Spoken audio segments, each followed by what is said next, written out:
ويفرح الجماهير اليمنية الحاضرة والمتواجدة. افرحي يا اليمن، اسعدي يا اليمن. واهتزت شباك حارس مرمى منتخب لبنان.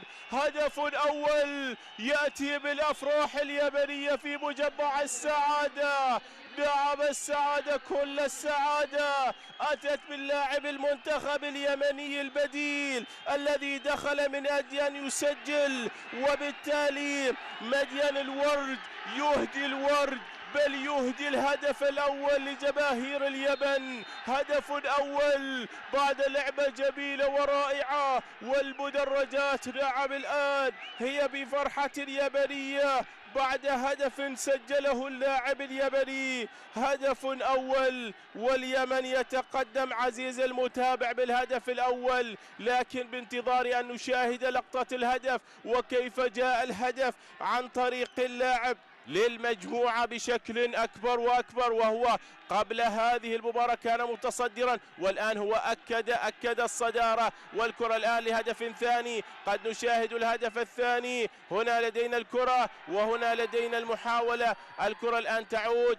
المحاولة أيضا تعود، والكرة مستمرة بعد ذلك. مستمرة هذه الكرة ومستمرة هذه المحاولة. هدف ثاني قد يأتي، تسديدة حاضرة، وهذا جول.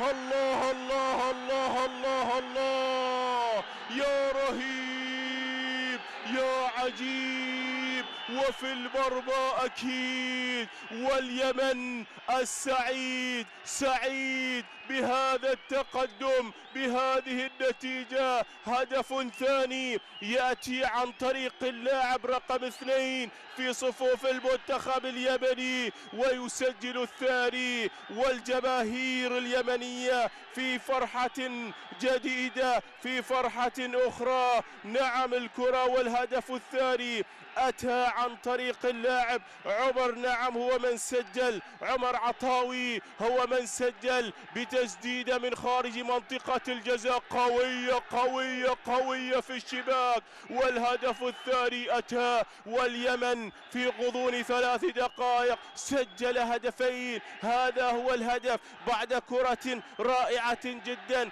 أتت من لاعب المنتخب اليمني عمر عطاوي. نعم يعطي الأفضلية، نعم يعطي الهدف الثاني، نعم يسجل الهدف الثاني. والجماهير اليمنية حاضرة وبقوة.